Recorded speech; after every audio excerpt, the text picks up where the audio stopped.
On the battlefield, Cyan Vert is struggling in his final moments, defeated and gasping for air. Facing off against a formidable opponent, he feels the sting of betrayal from his once trusted ally, Boris. Boris, reveling in his victory, wears a sinister grin as he relishes in Cyan's downfall, orchestrated by their emperor. Cyan's anger boils as he questions the motives behind his betrayal. As Boris watches Cyan's transformation, engulfed in a crimson aura, he recognizes him as an assassin of the Mist faction. Boris, loyal to the Order of Light, sees Cyan as a threat that must be eliminated. Cyan, fueled by rage, desires to crush Boris immediately, but Boris counters with a powerful magical barrier, trapping them both. Desperate to escape and seek justice, Cyan vows to break the barrier and expose the true culprit. However, before he can act, a voice stops him cold. It's a shell, his own brother, standing before him, the one responsible for his betrayal. Cyan is devastated, floored by the betrayal of his own flesh and blood. A shell justifies his actions, claiming Cyan has served his purpose well. But Cyan struggles to comprehend why he's been betrayed in such a manner. Itel condemns a shell, accusing him of being consumed by darkness and losing his humanity. Cyan realizes the extent of his brother's deceit, having dedicated himself to their cause for 20 years, only to be discarded like a pawn. Enraged and disillusioned, Cyan disregards his own safety, determined to confront his brother and the injustice he's faced. He no longer cares about the consequences, fueled solely by his desire for retribution. The knights are shocked to see that Cyan's powers exceed those of a regular human. Cyan mocks his brother for being hailed as the greatest hero of their land, yet still feeling threatened enough by him to plot his demise. Cyan considers his brother's actions despicable and launches his attack. He aims to vanquish him with one decisive blow, targeting a vulnerable spot where his brother can't regenerate. However, Boris consistently intervenes in their duel, shielding each Ashel from any vulnerabilities with his barriers. Finally, one Ashel strikes his brother with a fatal blow, expressing his disdain for him in his last moments and revealing his lack of trust in Cyan throughout their lives.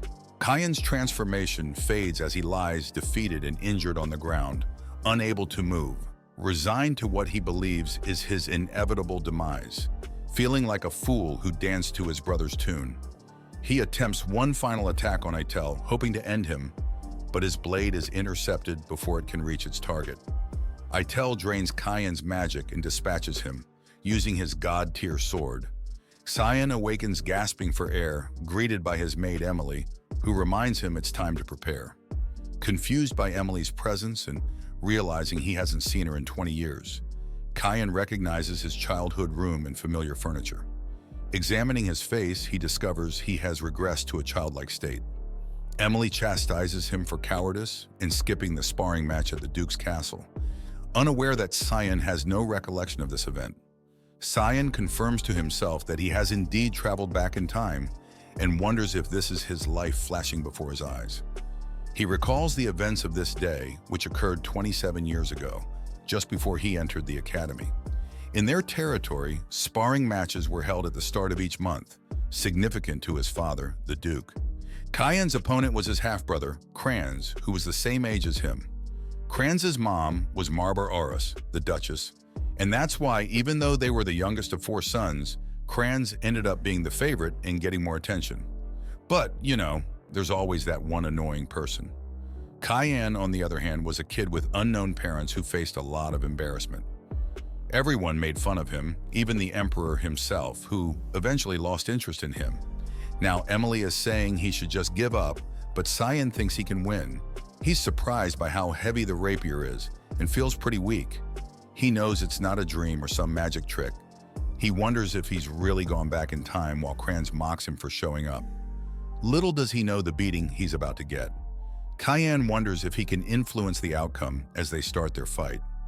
Kranz charges at his brother, but Cyan dodges easily and quickly takes him down, making him look foolish. Both their parents are shocked, while Cyan's just itching for more.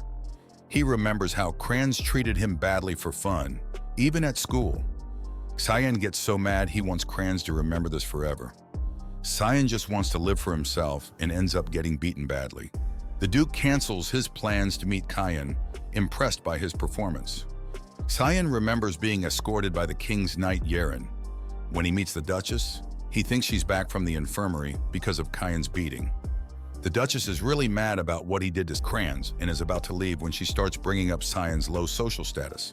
She's yelling at him for being rude because he's a bastard, hitting all of Cyan's nerves. Cyan, furious, gives her a deadly glare, thinking about ending her life then and there. Cyan figures he can make her suffer later, taking his time. He tells the Duchess that he's going to the academy with Cyan, warning her to worry about her son graduating intact.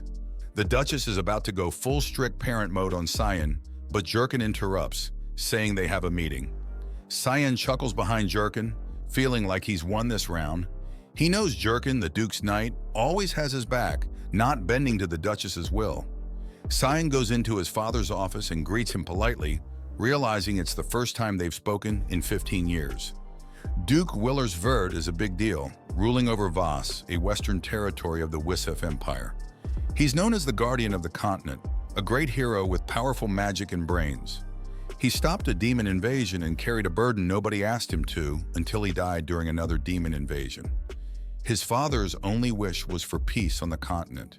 However, his memory of the man is slightly different, as he had been the one who chose to live his entire life in service to others. In the most respectful of words, Cyan thinks that his father is a fool. Duke Willers claims that Cyan knew the trajectory of the sword in a precise manner and recalls how Cyan lunged at him while Cyan responded by only slightly turning his body. He wants to know where Cyan learned the art of swordsmanship, indicating his clever perception. Cyan declares that he only trained by himself at night, but his father is no fool in this regard, and he recalls how the boy had no interest in the way of the sword in the past. He doesn't know how Cyan was able to hide this talent all along. Cyan confesses that he doesn't want to draw attention to himself, while his father believes that he has outclassed the likes of Crans by doing so. The Duke claims that his treatment at the end was unnecessary, a question which Cyan thinks is hard to get over.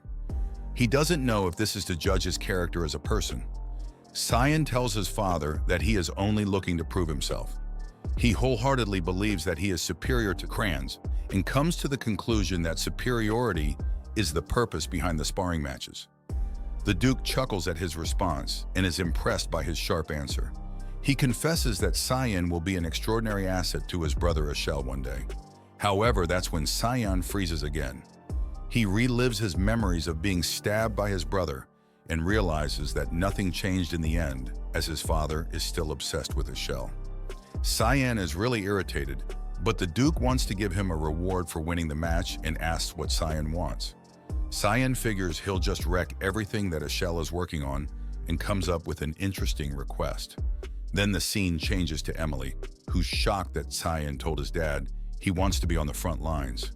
She can't believe he asked for something so crazy because he'd have to deal with all sorts of monsters and demons. The Western Feud region of the Ushif Empire, the only place in the empire known as the front lines. The Lamea Valley is where the ongoing war against demons has been happening for centuries. His dad was totally against Cyan going there, but finally agreed with one condition. The Duke insisted Cyan become qualified within a month to enter the Lamea Valley.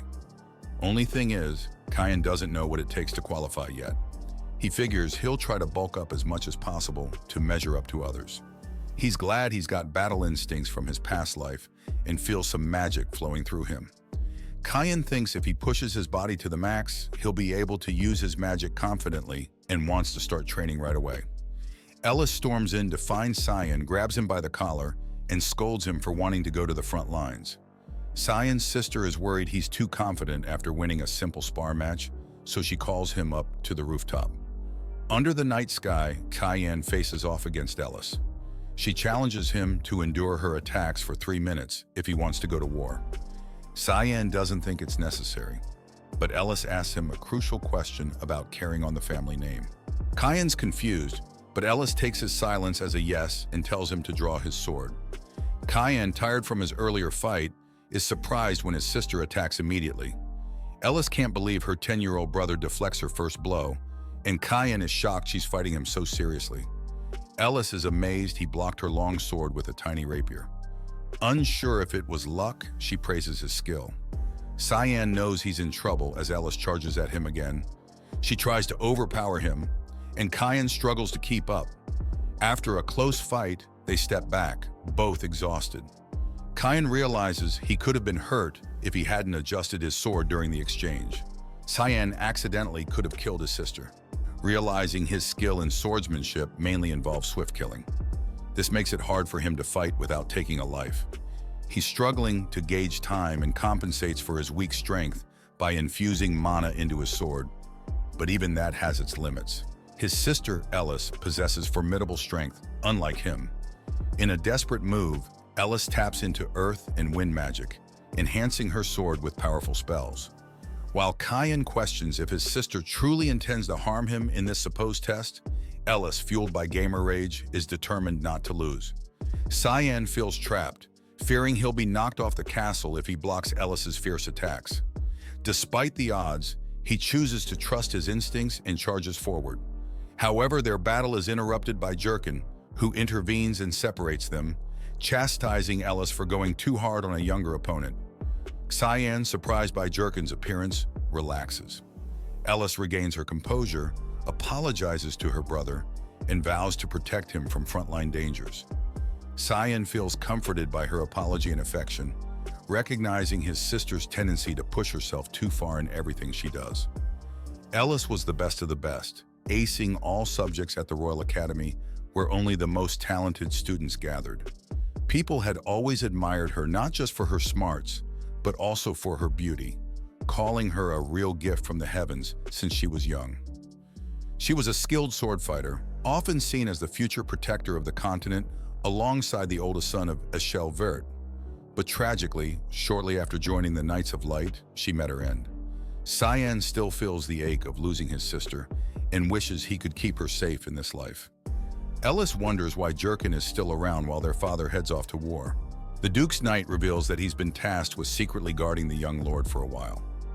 Cyan agrees, puzzled as to why his father would keep Jurkin's role a secret. Ellis, on the other hand, warmly embraces her brother, treating him like a little kid. The next day, Ellis returns to the academy briefly to see her father before graduation.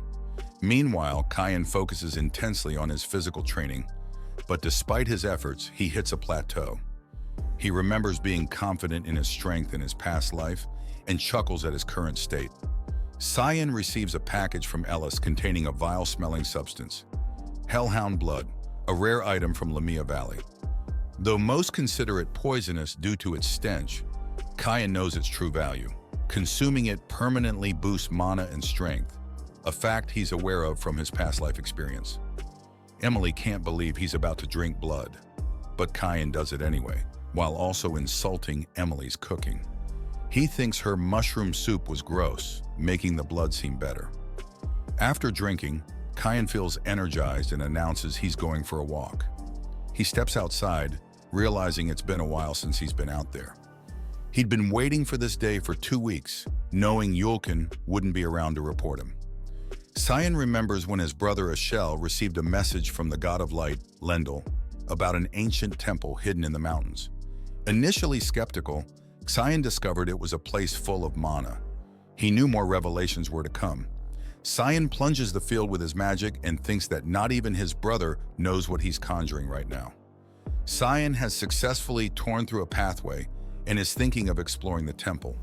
He stumbles inside and recalls how different it is from last time. The same place was an ancient temple that served the god of light, Luminol, until all of the history on this land is erased because of the god-demon war that happened 300 years ago. Cyan thinks that such a place was a miracle to exist in the mountains just behind the castle and sees the glow of the shiny blade, the owner of this temple, and its majestic glory. Further into the past, humanity finally succeeded in driving out the Demon King's army from Voss. The Demon King's army was far stronger than the humans, except mankind found the ancient relics called the gods' weaponry, allowing them to edge out on their victory. One of those relics, the Duran Arc, was a holy sword blessed by the god of light himself. This sword was deemed the leading cause of humanity's glorious victory against the demons, and became the very reason behind Cyan's demise in the future, as this sword lands in the hands of Cyan Vert. Cyan thinks that the blade Duran d'Arc is also responsible for his regression into the past. He inspects the blade and feels absolutely nothing. Cyan kicks the object in frustration and turns away annoyed, wanting to tend to his troubles before leaving. He recalls how the very shadow of the sword is a mystical item of its own. Cyan reflects that one might mistake this for being a mere shadow when it is actually the polar opposite of the light. It is the darkness that stands against the holy sword, having a pathway leading to another room guarded by the altar of light. Cyan stumbles into this room and finds his blade, the demon sword, Karam. Cyan wields the demonic object and realizes that Karam has yet to awaken fully. He is amazed by wielding his favorite weapon again and wants to slay something at once. A shadowy figure emerges and confronts a fearless boy who seems unfazed. Cyan casually informs the creature that he's now in possession of the sword. This doesn't sit well with the demon, who believes Cyan's decision is foolish and tries to take control of him. Cyan, however, manages to resist and reflects on the demon's previous behavior. Impressed by Cyan's resistance, the demon is taken aback. Meanwhile, Karam, sensing something familiar in Cyan, suspects he might be the successor she's been waiting for. Feeling the aura of her former master, Arrow, emanating from Cyan, she becomes convinced of his identity. Karam, frustrated by Cyan's youthful appearance, engages him in battle. Despite her efforts, Cyan gains the upper hand and immobilizes her using the sword's power. He advises her to accept her fate peacefully. Karam is surprised by Cyan's mastery over the blade, especially considering their first encounter. As Cyan continues to outmaneuver her, Karam eventually acknowledges him as her master. Cyan, feeling satisfied, contemplates returning home. Karam, on the other hand, is content to live freely. She communicates with a figure named Fan in a ghostly form and learns Cyan's name. She's astonished that someone as young as Cyan was chosen as the successor by Eru. Cyan hints at his past life, revealing that he has died once before, which confuses Karam further. The two of them find themselves facing Duran d'Arc, who remains in slumber. Cyan recalls that the blade's owner must wait 20 years before awakening the sword again. Karam finds it fascinating how someone talks as if they can predict the future. She's completely scared when Cyan tears off a piece of Duran, hoping to change what's to come. Many days go by, and Cyan finally faces up to the day of his challenge. The Duke meets the boy and questions why he's heading to the battlefield. Cyan responds poetically, declaring his intention to fight there. The Duke tells Yulkin to open a magic scroll, and Cyan wonders if they're planning to summon something. Yulkin summons a beast immediately, revealing a fiery hellhound. Cyan thinks it's an interesting challenge for his test, facing a low-ranked demonic beast from the Lamea Valley. He also notices how the Duke and his knights are ready to step in if he's defeated.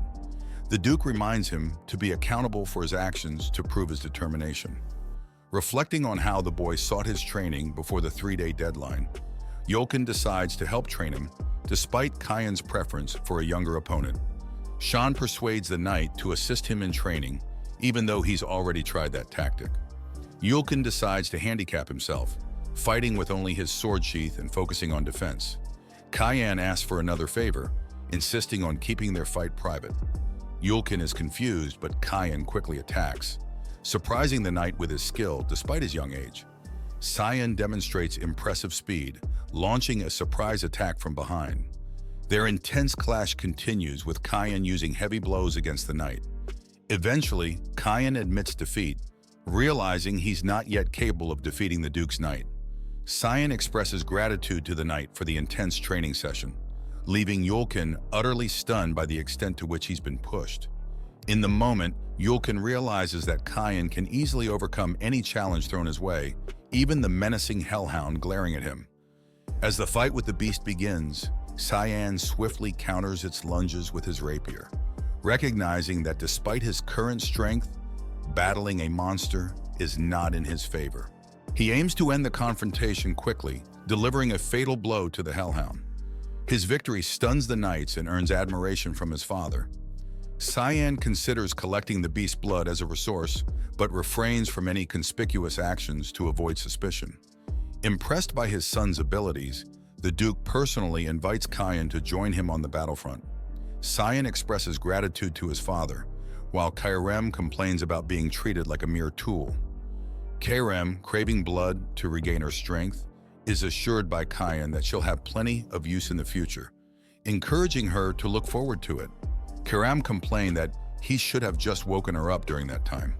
Then after a while, an ogre appeared in the northwest. The Duke commanded them to set up a line of defense and take down the ogre right away. He told everyone to leave no one alive. The knights yelled to start the restraint of salvation. A bright yellow mark in the air illuminated the area. A magic circle formed beneath the ogres, and restraints came out of that circle, immobilizing the ogres. The Duke commanded the knights to attack. They sliced up the ogres in the area. The ogres roared loudly, but the knights bravely did their duty. They easily cut down the ogres. Meanwhile, Cyan was mounted on a horse watching them while Emily, behind him, is scared to death. She cried rivers of tears as she asked the young master why he wanted to come into a place like that. Deep inside, Cyan felt nostalgic. The Duke asked him how it feels to be in the front lines. Cyan admitted that he's a bit nervous. The Duke told him that, as he had observed, he will never know when he will die in a place like that. He advised him not to ever let his guard down. He answered that he will keep that in mind. He knew that in the front lines, situations like that are usually 3 to 4 battles a day, and every battle has its own detailed response manual with the capable knights as core, taking care of all the monsters that try to cross the front lines. At the base camp, he had observed that the tent he was assigned to is in the rearmost area where it's the safest, with the guards in the area being disciplined. He couldn't see a chance to feed Karam. He wondered if he had to wait until dinner time. He noticed Emily trembling under the blanket. She replied, "Didn't the Duke tell us that we won't know when and where we would die?" Cyan asked, "Why won't she pack up and return?" She yelled loudly, "Do you think I can, when you can't even do anything without me?" With a slight hint of annoyance, she told him that with the monsters all over the place, if she ran away, who would take care of him? She instructed him to move since it's already time to eat. Cyan asked her about the cape that he requested, but Emily just left him in the tent without saying a word. Cyan was holding back his annoyance, but he wondered what would happen if he just chased her away. He couldn't believe that's how she treated her master. Later that night, Cyan lay a doll that looked like him in bed. He covered it in a blanket. It looked like he was sleeping on the bed. He thought that was enough cover. Emily asked him if he plans to exercise even in that place. He answered yes and asked if he woke her up. Her eyes are still closed as she praised him for being diligent. She added that the Duke would be proud of him if he were to find out. He put on his hood and told her that he will be leaving. He asked her to take care of things as usual. As he was about to leave the tent, he briefed her that he was asleep. Cyan knew that since they are in the front lines, the guard duties are strengthened. He ran as fast as he could. If he didn't take that chance, moving around freely will be difficult. He used his skill, Thick Fog 3, Move Fog's Descent. He's relying on his memory and went to a place with tons of monsters. It was the perfect place to use Karam. Karam got excited over the strong scent of blood. She told his master that she doesn't think he can hold back. She urged him to move quickly so she could cut something down. Several hellhound monsters attacked them. Cyan agreed with her and promised her that they would do as she pleased. Cyan and Karam easily cut down the monsters. They were clearly enjoying this bloodbath. Cyan activated Fog Sword Rushing Fogstorm, and he cut down several monsters while moving like a tornado. Few moments had passed, he stuck a tube in the monster's corpse. A mug waited at the end of the tube. He drains the blood through this method, and then he drank the fresh blood. He looked like a madman when he uttered, "This is the stuff." Karam was elated too. She commented that it's the first time she felt so refreshed after waking up. Seon told her that they will keep training like that. She asked him how long he thought it would take for them to get stronger by killing those mutts. Little did they know, several hellhounds gathered behind them. He sensed the monsters. He assured Karam not to worry since the night is young and there are plenty of monsters. Karam was getting excited. Ogres, hellhounds, giant crocodiles, you name it. That same night, a carriage escorted by several knights is traveling in the mountains. A girl with silver hair is inside the carriage. Someone can be heard saying that the front line is too dangerous. The woman inside the carriage with the girl suggested that they go back. The girl told her not to treat her like a child. She told her that she's the royal princess of the empire. With a hint of annoyance, she asked her how many times must she remind her that she's bound to her duty to assist her father in his tours. She warned her that she will get mad if he mentions it again. The woman replied that she understood, and then she changed the topic with the news saying that the youngest son of the Vert family is on the front lines. She added that he should be around the same age as her. The princess was surprised to hear that Duke Vert brought his youngest son. Her attendant told her that the Duke wasn't really planning to bring the kid yet. The kid volunteered himself since they are at the same age. The attendant suggested that the princess and the kid should get along. The princess acted as if this didn't interest her. She ended the conversation by saying that she would go to sleep. The attendant respected her wish. After a few heartbeats, the princess asked for the kid's name. The attendant replied that it's Cyan Vert. She repeated the name and took a mental note of it. The face of the princess was then revealed. Waifu candidate number 1 was found. A monster was sliced to its death. The Duke ordered to check if anyone's been injured. It was reported to the Duke that everyone is okay. The Duke praised them for their hard work and ordered everyone to go back. The Duke looked around. He had observed the one who killed the last flying monster, which is Cyan. The Duke asked Cyan how he was doing on the front lines. Cyan replied respectfully that he was learning something new every day. The Duke was surprised because he expected Cyan to want to return quickly. He mentioned that Cyan had been enduring for quite some time and expressed his pride in him. This took Cyan by surprise. Before leaving, the Duke told Cyan that he wanted to talk to him the next day, so he should come to his tent early in the morning. Cyan was surprised by his father's kindness, as he had never seen it before. That night, an eerie atmosphere settled over the area. A long-bodied monster emerged from underground. Luckily, Cyan managed to evade it. It was a deathworm, massive and with sharp teeth at the end of its body. It usually appeared deeper in the valley. Karam suggested taking over for Cyan, but he knew better, aware of her schemes. Karam denied any ill intention, promising to use her abilities briefly and then allow him to take over. The deathworm's body emitted smoke from its rough surfaces. Cyan noted that it would quickly regenerate from shallow injuries, making attacking it futile. He realized Karam was right. They might have to keep fighting forever at that rate. It had been a month since Cyan went to the front lines. He had fought countless demonic beasts, but he felt it wasn't enough. When the deathworm attacked him, Cyan felt he had no choice. He decided to go along with whatever Karam was planning for now. Karam eagerly unleashed her power, activating Thick Fog, 9th form demonic sword manifestation. She aimed to tear through the deathworm's thick skin with a single swift movement. Karam inflicted several injuries on the deathworm, causing it to bleed. Then she used Fog Sword 8 fluttering petals, swiftly moving along the deathworm's body, slicing it. The deathworm began to weaken. Its blood showered the area until its body got severed into pieces.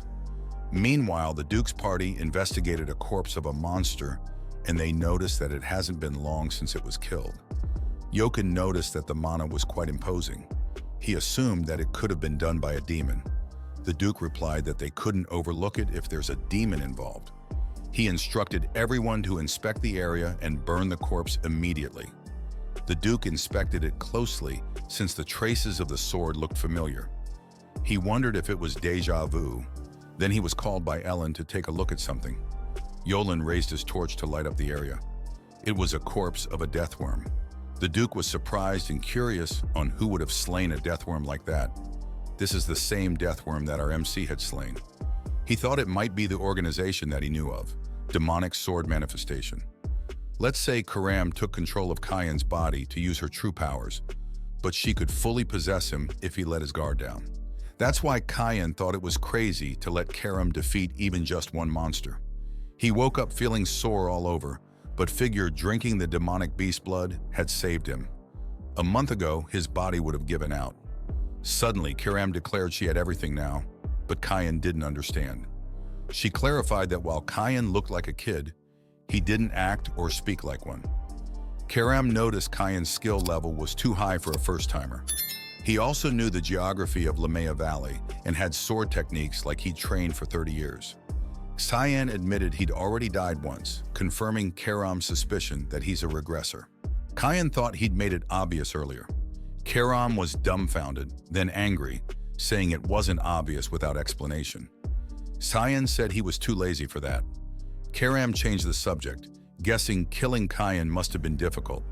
She theorized he was killed by the owner of the Durandi Ark, likely betrayed. Cyan asked why she thought that. Kiram explained his disdain for the Holy Sword hinted at betrayal, and she concluded Cyan sought revenge. She warned him that if he faltered, she'd take over. He smacked her head, reminding her of her place. Dizzy, Kiram remained on the ground. Cyan thought she hadn't changed from his past life. Leaving the tent, Cyan found chaos outside. Emily rushed to greet him, reporting high-level monsters near the valley entrance. Cyan worried it might be the deathworm. Emily said it had been ages since high-level monsters were seen near the camps. Cyan asked if there was more, like sightings of suspicious people or anything about him. Before Emily could answer, Jochen called for him. The Duke wanted to see him immediately, making Cyan nervous. He hadn't been able to dispose of the corpses last night due to sudden appearances of soldiers. Cyan sighed, realizing his plans for a quiet life before entering the academy would be disrupted. He went to meet the Duke. He thought his father would notice he was the one who killed the monsters. The Duke acknowledged him. Cyan worried he'd be asked about yesterday's incident. The Duke told him to sit down. Cyan looked serious and nervous, expecting a tough conversation. He thought hard about what excuse to make. The Duke said he'd be direct and asked what Cyan did last night.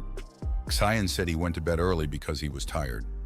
The Duke found it suspicious since the sword traces resembled Cyan's technique, but then he figured he might be overthinking. Cyan asked why the Duke asked him that. The Duke was lost in thought. He reasoned that Cyan, being so young, couldn't have killed a deathworm. Seeing his father distracted, Cyan called his attention. His father assumed he already knew about the incident. His father decided to investigate further, suspecting the involvement of a secret organization called MIST. Cyan acted surprised, pretending it was his first time hearing about MIST. The Duke explained that MIST, an ancient organization, assassinated many nobles under the guise of purification, leaving behind a black fog. They vanished 100 years ago, but the deathworm's corpse was shrouded in black fog, a trace of Aru, the god of darkness worshipped by Mist. The Duke assumed Mist killed the deathworm and other demonic beasts. Cyan admired his father for pinpointing the culprit despite Mist disappearing centuries ago. The Duke admitted they had no clue about Mist's sudden return and warned Cyan to be careful. He planned to inform the Empire and investigate further. Cyan assumed his father believed him. The Duke thought it didn't make sense for Cyan to be involved with such an organization at his age and dropped the topic. He then asked Cyan if he knew who was visiting. Cyan said he heard the Emperor was visiting, but didn't know it was today. The Duke asked Cyan for a favor, making Cyan slightly nervous. Moments later, the horn blew, announcing the Emperor's arrival. Everyone kneeled in respect. The Emperor greeted the Duke by his first name with excitement. His Majesty got off his horse, knelt down, and tapped the Duke on the shoulder, telling him not to be too formal since they're old friends. When the Emperor saw Cyan, he didn't seem interested. Cyan greeted His Majesty and introduced himself. His Majesty commented that for someone as young as Cyan to live in such an environment showed that the Duke's children were different from ordinary ones. Cyan's face lit up when he thought about the favor the Duke had asked. At first he was scared, but then he realized it was just because he was the Duke's son. In his previous life, Cyan was always stuck in the mansion when the Emperor visited. Now he felt deeply touched by his father's trust. His Majesty said he wanted to introduce someone too. A young lady stepped out of the carriage, introducing herself as the fifth princess of the Usief Empire, Arin Severus. Cyan remembered she was the tragic fifth princess from a while ago. The Duke entrusted Cyan to escort Princess Arin for the day. When the Duke told him, Cyan had no idea, but the Duke assured him not to worry since all he had to do was keep her company.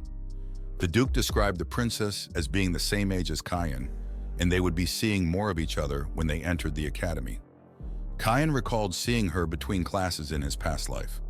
The Duke said there was no harm in getting acquainted with someone from the royal family, expressing his desire for them to get along well. Cyan didn't really want to do it, but he understood his father's intentions. He probably wished they would develop a friendship like the one he had with the Emperor. However, Cyan thought the Duke had picked the wrong person for it. Princess Erin couldn't be his friend. Though Cyan couldn't say anything since it was a future only he knew, he found it annoying but decided to be obedient for now. He paid attention as Princess Erin started talking. The princess asked why the river was red. Cyan confirmed she meant the Blood River and explained that it was a stream running through the Lamea Valley. There wasn't a complex reason why the water was red. Old or injured demonic beasts, unable to compete fairly for survival, instinctively jumped into the Blood River.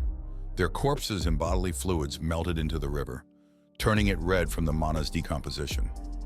The princess looked shocked when she realized it was a river of demonic beasts' bodily fluids and corpses. Cyan casually added that the demonic beast drank and washed in it and advised her not to go in. The princess looked disgusted as she asked what was at the end of the river. Cyan replied that it led to the demon realm. The princess was extremely shocked.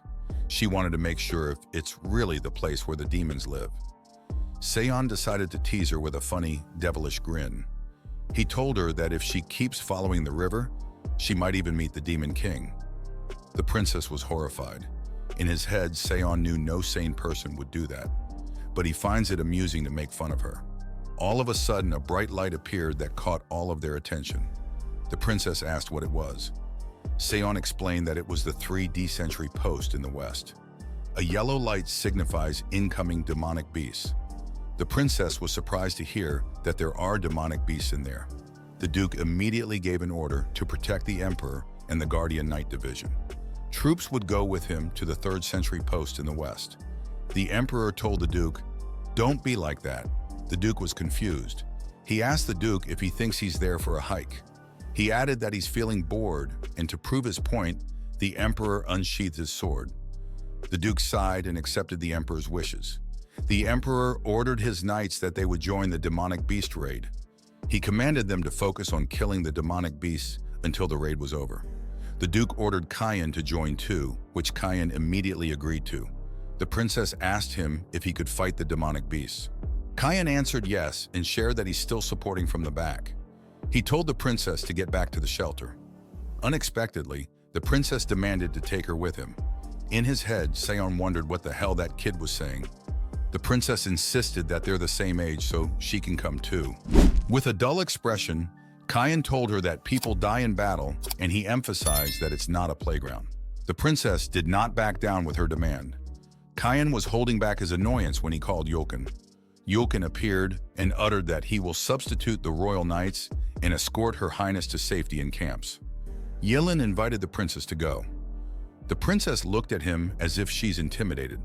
She pointed her fingers on Cyan and called him impudent for daring to treat her, a princess, that way.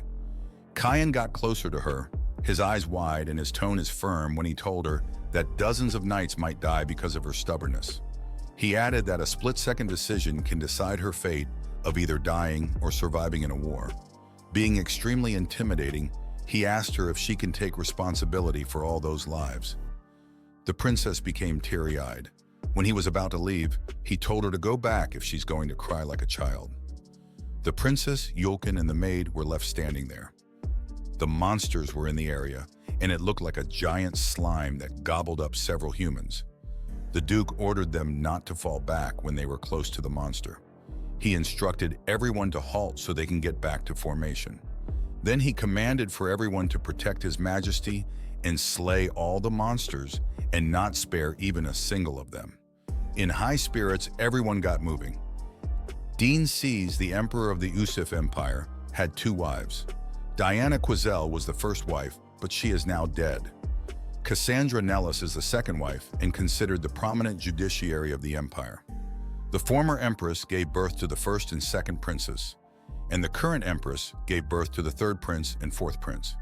However, Aran Servius, the fifth princess, was a bastardized daughter born to some peasant mistress. People treated her something like a scarecrow of a princess for her mixed blood, but she did not care about how others perceived her. She fulfilled her duty as a part of the royal family and devoted herself to her studies more than anyone. However, she was framed for treason by those who resented her, and she was kicked out of the royal family in the empire. People were saying she died alone from an illness on an island, earning her the nickname Tragic Princess.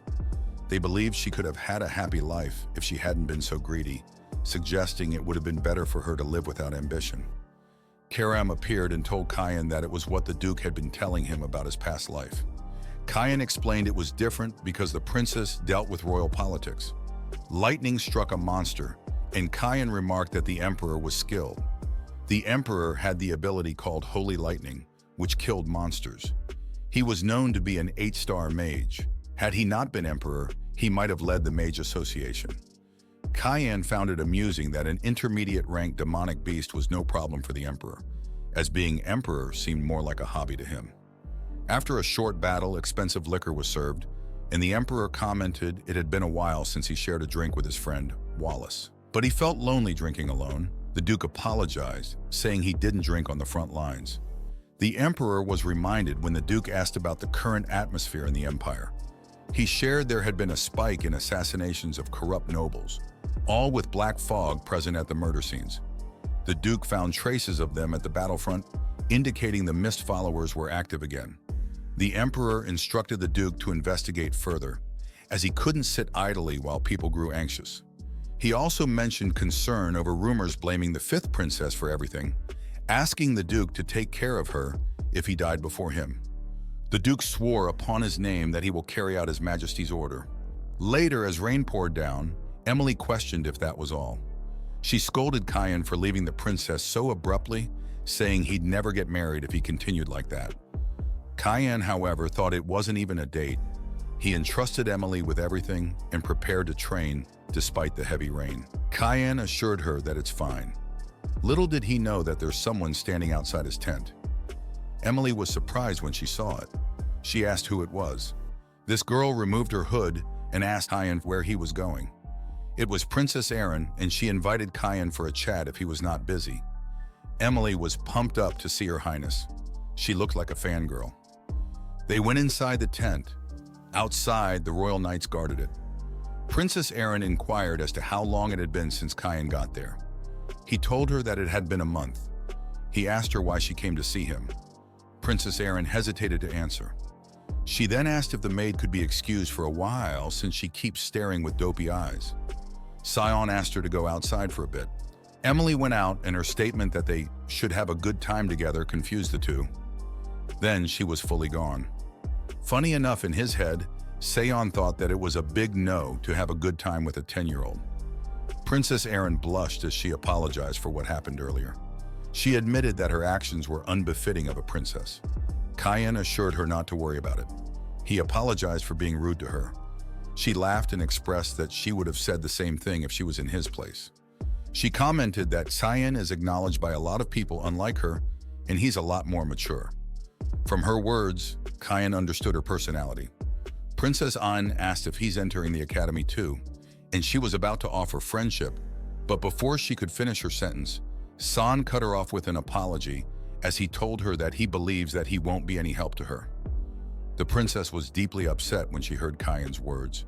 He basically told her to leave if she wanted to make friends. Princess Erin tried to patch things up, even with tears in her eyes, but Cyan seemed harsh. She asked him if he saw her as just a shallow princess. Cyan, another person present, stayed silent. The princess then backed off, saying she understood there was no point in being friends. She apologized for wasting his time and admitted she was naive to think they could talk things out. She then compared Cyan unfavorably to Sir Ashel, which clearly angered Cyan. Cyan grabbed her arm, and Princess Erin called out, asking what was wrong. Cyan, with a murderous look, demanded to know how she knew his brother. She explained they met when she toured the Royal Academy, and he advised her to ignore others' opinions and fulfill her role as a princess. Cyan realized his brother's influence and connection with the princess might be part of a plan to undermine her. Cyan warned the princess, but their conversation was interrupted by a loud noise. Emily rushed in, telling them to run, but it was too late. An ogre attacked, breaking through the tent roof. The knights rushed to check on the young master, while Emily cried seeing the damage. The ogre, a monstrous creature, was part of a sudden attack on the border regions, where the princess was present. The emperor ordered the imperial army to secure her safety. Several ogres appeared, along with deathworms, surprising Cyan and the others. They hid behind a rock, realizing something must have changed for these monsters to appear in the rear camps. Emily, relieved that Cyan was alive, vowed not to leave his side again. Cyan remembered his past exploits, wondering if he would die now from a mere ogre. Princess Erin worried about the knights at the camp, feeling guilty for putting them in danger by going to the rear camps. The knights assured her of their strength and loyalty. Suddenly, Cyan sensed danger and yelled for everyone to move. The knight was confused. He did not know that the ogre's hand was about to grab him. The hand squeezed the knight to the point that he coughed up blood. The owner of that hand is a gigantic, menacing ogre. The princess was horrified. Cyan immediately leapt in front of her and ordered her to get back. The ogre smiled. Cyan had confirmed his suspicion. The ogre is after him. He told them that he will distract them while they run away with the princess. Emily passionately replied, "Okay," and it was funny how it left Cyan dumbfounded. Emily grabbed the princess and she asked the knight why he was just standing there. The ogre demanded C's attention when it roared loudly. Our MC unsheathed his sword. He leapt high and slashed the ogre in its arm. This made Cyan wonder why the advanced rank demonic beasts are attracted to him. It felt like they smelled something from him. Karam laughed. She told him that he drank the blood of countless demonic beasts in order to become strong, and that's why he is a target for them. Cyan was surprised and slightly annoyed that Karam knew about it, and she only told him about it just now. Karam grinned at him and asked if he forgot that she wanted his body. Our MC grabbed her tightly and made her groan, and Sen assumed a combat stance. Karam asked what he was doing and requested for him to treat her better, to which Cyan replied, "Shut up." He stood in front of the ferocious ogre and uttered that he doesn't care how many monsters would come at him. He attacked while the ogre also did the same, but he was quick and he sliced its arm before it had the chance to hit him. It roared loudly because of the pain, and then he followed it with another attack. His attacks ended and the ogre faced its defeat. Cyan sensed that there's no one watching now, so he decided to sip on some advanced rank demonic beast blood. Karam got excited over the feast that they'll have, but Cyan saw something that shocked him. A large purple claw landed on the edge of the cliff. It was from a devil dragon. The devil dragon roared loudly. Karam told him that it's still a baby and it must have smelled him, but Cyan didn't care why the dragon was there. He activated the demonic sword manifest to him. What matters is catching that devil dragon. Now that Karam controls his body, he stated that she needs to catch that dragon, but he corrected himself and told her to eat it. Meanwhile, the other ogres faced the lightning of the emperor. The ogre fell and the emperor asked Vilar if that's the last ogre. The duke answered that it seemed so, but the emperor wasn't pleased. He asked about the princess and the duke's son. The duke apologized because he couldn't find any signs beyond the tent. The emperor reassured him, saying it's all right because he knew the duke was also concerned for his son. The duke responded that there's no need to worry about him, as the most important thing at that moment was the princess. The emperor seemed like he was going to scold the duke, but instead commented that the duke was being harsh. The duke replied that everyone should know how to take care of themselves. A knight reported that they found the princess. The emperor asked if he was sure. Then the princess appeared. The emperor immediately called out her name and asked if she was hurt. But Princess Erin was in a panic as she told her father they needed to hurry and save him. The emperor asked who she was referring to. Princess Erin cried as she said it was Cyan, blaming herself. Behind the emperor, the duke stood stiffly. The emperor asked the princess to calm down and explain what was happening. The Duke approached Emily and asked if she was Cyan's maid with a threatening expression. The Duke asked her if something had happened to Cyan. Emily trembled in fear. She had never seen the Duke so intimidating before. She stuttered as she explained that Cyan acted as a decoy to buy them time to escape. The Duke's brows furrowed. The knight remembered Cyan's last location and offered to go with others to save him, if permitted. The Emperor asked the Duke what he was waiting for, urging him to hurry. The Duke looked menacing as he replied that they weren't going to do that. Princess Erin was surprised. The Emperor asked if he was serious. The Duke explained that they needed to prioritize stabilizing the situation, because if the camps fell, the demonic beasts would invade the Empire. He said they should rebuild immediately to prevent more deaths. Emily's tears fell as she asked about Cyan. The knight gritted his teeth. The Duke said Cyan had fulfilled his duty by helping the princess escape, and that's what it means to be responsible. The Emperor and Princess Erin were saddened. She blamed herself. Suddenly, they heard a loud monster cry. They looked up and saw a dragon flying in the sky. Princess Erin couldn't believe her eyes. There was a person on top of the dragon. On closer inspection, it was Cyan holding onto the dragon's leg as it flew. He looked awkward as he clung tightly while silently lamenting his situation. Dragons, noble and rare, are revered as the closest creatures to the Creator. Mere humans, considered inferior, seldom dare to approach them. Cyan Vert felt both honored and perplexed by encountering such a majestic being, especially since it flew right over the very people he wished to avoid. Erin, spotting him, shouted Cyan's name, causing the Emperor to panic and question Villierth about why his son was on a dragon. Villierth, however, remained calm, despite the Emperor's frantic questioning. Cyan, internally cursing, had only wanted to drink the dragon's blood. He didn't expect everything to go wrong so quickly. What happened was that the evil dragon had appeared, and Cyan had instructed Karam to consume it. But before he could act, a swarm of monsters appeared, forcing Cyan, now possessed by Karam, to activate the fog-soaring rushing fogstorm. This powerful move sliced through the monsters, allowing him to land before the dragon. He noted that it wasn't fully grown yet.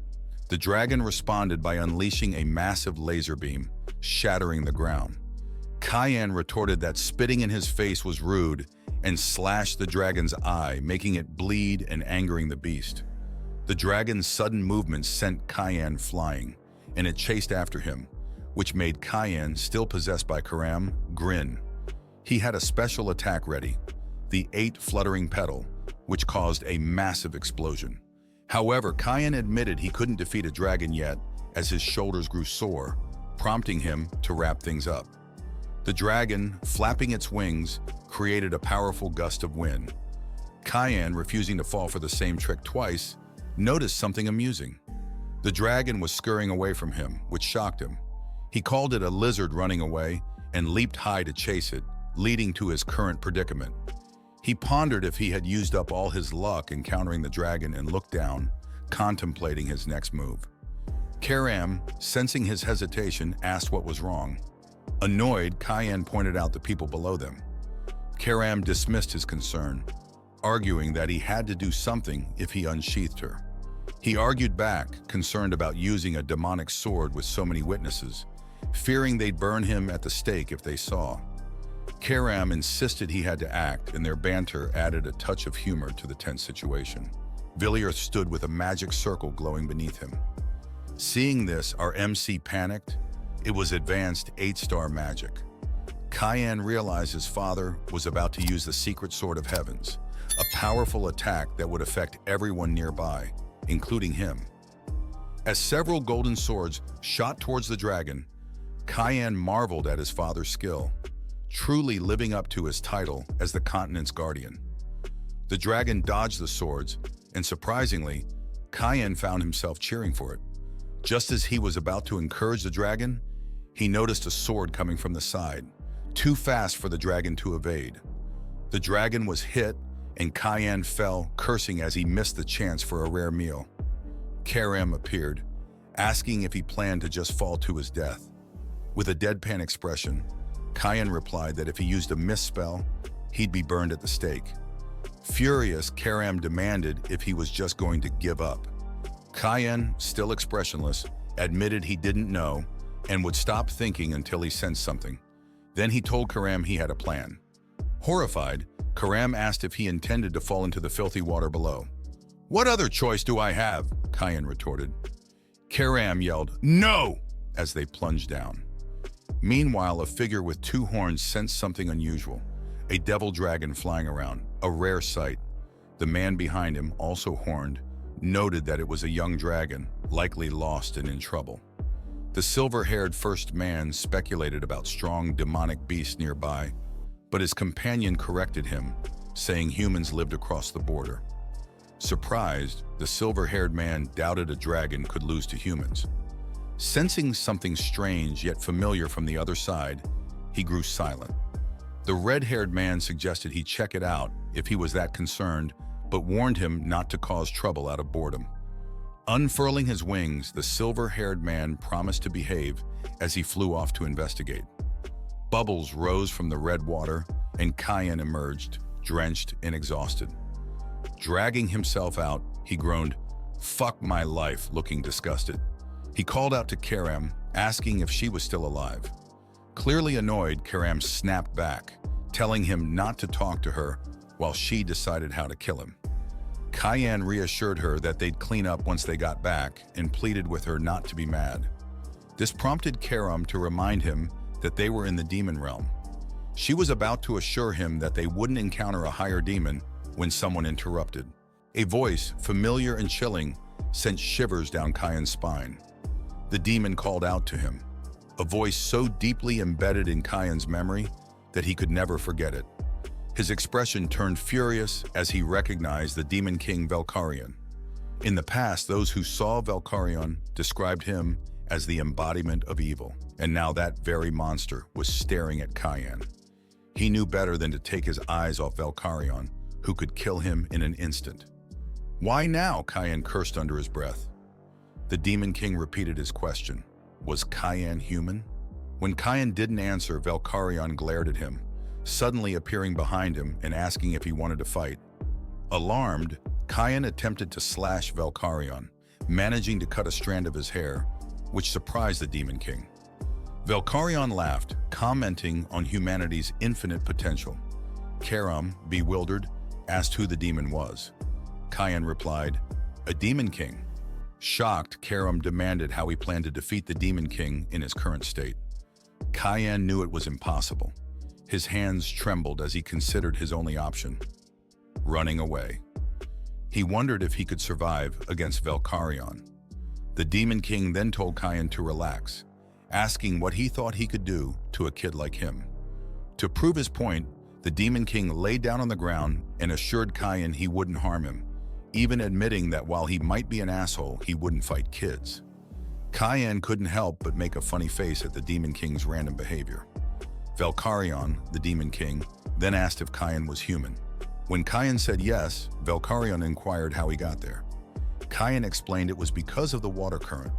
The demon king asked if it was his first time in the demon realm and teased Cyan, sensing a strange aura from him. When asked who he was, a now sweating Cyan replied he was just a normal human. The demon king noted that even though Cyan claimed to be normal, it felt like he knew him. Cyan insisted they had never met, which Valkyrion believed since he had never seen a human before, and wondered when Cyan could have seen him. Curious, Cyan asked why the demon king was there. In his head, he noted the demon king's relaxed manner and wondered if this was the same demon king he knew. Valkyrion explained that he felt a strange energy while making his rounds. When Cyan asked about making rounds, Valkyrion elaborated that as the demon king, it was his duty to watch over his lands. But then he stopped mid-sentence and asked Cyan to repeat what he said. Cyan replied, repeating that it was a given for him to watch over his lands as the demon king. Valkyrion made a funny face and asked if Cyan wasn't shocked to hear he was the demon king. That's when Cyan was caught. The demon king realized Cyan knew him from somewhere, because what kind of kid wouldn't react in shock? Valkyrion even joked if his mom had never threatened him with the demon king taking him away if he was bad. Cyan thought there was no way this was the same demon king he knew of. He assumed that if things went like in his past, the Demon King's invasion should start soon. But the Demon King in front of him didn't seem like someone who would do that. Cyan started wondering what could have triggered a change in Valkyrion. He boldly asked Valkyrion what he wished to accomplish as the Demon King. The Demon King smiled and commented on Cyan's boldness, but answered that he just wanted his people to live good lives and eat well. However, Valkyrion also expressed with all seriousness that if anyone dared to get in the way, he would kill them all because that was his duty as the Demon King. Cyan felt shivers run through his body. He thought it was just for a moment, but he definitely sensed it. The true monstrosity of Valkyrion, the Demon King he knew in his past life. Though repressed now, something had unleashed that dark side. Cyan realized he had to prevent that incident from happening.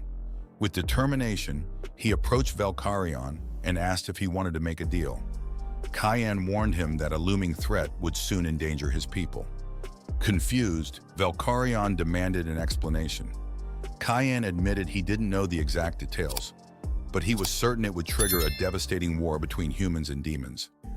Valkyrion, now agitated, questioned if Cyan meant he would desire human lands in the future. Cyan nodded and proposed a negotiation. He urged Valkyrion to promise not to start a war, no matter what happened. Though skeptical, the Demon King agreed and asked what Cyan would offer in return. Cyan replied, "I'll help you." He vowed to support Valkyrion no matter what. The Demon King loomed over him, but Cyan stood firm, meeting his gaze. Valkyrion laughed slightly, sensing that Cyan knew something important. He asked for the boy's name, and Cyan introduced himself as Cyan Vert. The Demon King, spreading his wings, promised not to invade the human lands. Before flying away, he reminded Cyan to uphold his promise too. Afterward, Cyan was found by knights on the shore, hailed as a miracle survivor. They nicknamed him the boy who survived the Devil Dragon. The scene changes. Back at an abbey-turned-military hospital on the borders of Velius, Cyan questioningly says, "Sorry?" Princess Erin, blushing, repeated her question. "Will you be mine?" Cyan had no idea what Princess Erin was saying. Without much thought, he nonchalantly replied, "Nah." Her eyes widened in shock and she looked like she was about to cry. She muttered that of course he would reject her. After all, she was just a powerless princess. Inwardly, Cyan sighed. She was really getting on his nerves. Yes, she was powerless, but it was her attitude that made things worse. He couldn't stop thinking about how his brother was somehow involved in her tragic fate. Cyan nodded and told her not to be disappointed. Instead of being disheartened, Princess Erin blushed and pointed a finger at him. "Wait and see," she declared. "I don't know when, but I'm going to become so powerful that you won't be able to ignore me." Cyan couldn't help but smile a little. "I'm looking forward to it," he replied. Before leaving, Erin had one more thing to say. She blushed deeply as she thanked him for being alive. A few days later, on the outskirts of the rear camp's forest, a man named Reynold Crimson was looking around, laughing silently as he held a glowing box. "There's not much left now," he muttered to himself. Suddenly, he heard a voice. "So, it's you, Reynold Crimson." Reynold felt paralyzed, as if invisible chains bound him. An ominous figure with a dark aura approached. The box Reynold held was a small dimension box, an artifact with a dimensional realm and enough mana for infinite stone storage, a masterpiece of the Garam Kingdom's Mage Association. The figure revealed he'd been watching Reynold for a year, suspecting someone in the Empire was smuggling these boxes. Now he'd figured out the smuggling process. He took the box, identifying Reynold as a 7-star mage knight from the Garam Kingdom. Reynold recognized the figure. It was Cyan. "Why are you here?" Reynold asked. Cyan emptied the box, revealing monster body parts. He accused Reynold of smuggling demonic blood in supply carriages crossing the border and suggested there was a spy in the supply department aiding him. Reynold denied everything, but Cyan insisted he didn't need to play dumb. He knew the blood was being sold on the black market, suspecting even Alice obtained hellhound blood from Reynold's network. Cyan decided Reynold couldn't be allowed to live. Though Reynold didn't know how Cyan captured him, he could move a bit and use magic. He unleashed a fiery breath, shouting, "Die, Cyan!" Flames engulfed the area where Cyan stood, and Reynolds sighed, thinking he'd lost the dimension box. Suddenly, his hand was cut off, blood spurting everywhere. A black fog appeared, revealing Cyan standing before him. Cyan grabbed Reynolds' neck, giving him a choice: reveal the smuggling route and the spy for a comfortable death, or suffer a death so tragic that even Satan would pray for him.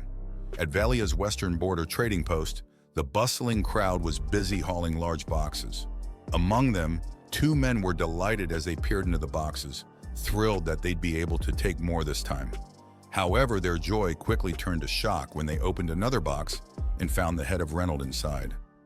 They stared in horror, trying to fathom who could have done such a thing. Nearby, a man in a robe observed the chaotic scene. It was Cyan. Karam, his companion, asked if he wasn't going to intervene. Cyan replied calmly that he would leave them be, believing the warning was sufficient. Reynolds Crimson, a 7-star mage knight of Garam Kingdom, had been smuggling the blood of demonic beasts from the front lines, deceiving the Yusuf Empire. These forbidden items were sent to Garam Kingdom's Mage Association, a hub of mages obsessed with pushing the boundaries of magic. They sought to create new magic and artifacts, such as the Dimension Box, but Cyan knew their future experiments with demonic beast blood had to be stopped. Karam, puzzled, remarked that she thought Cyan only cared about himself, yet here he was, performing a selfless act. Cyan responded that he simply didn't want more people using the demonic beast blood. Meanwhile, in a residence within the Yusuf Empire, Ashel gazed out the window, having learned that his half-brother, Cyan Vert, had gone to the front lines with their father. A woman in his bed recognized Cyan's name.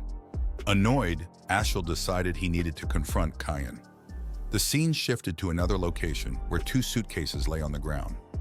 Emily was thrilled to finally be away from the front lines, eagerly anticipating her time at the academy. She imagined it would be a refreshing change from the gloomy battlefield. However, Cyan warned her that the academy was no paradise. It was a place of political schemes, envy, and jealousy, where networking trumped education. Despite this, Emily remained optimistic, dreaming of handsome instructors and potential romance, while Cyan wondered if she was really coming to the academy because of him. That's all for today. Thanks for all your support. Be sure to like, comment, and subscribe. Till then, bye.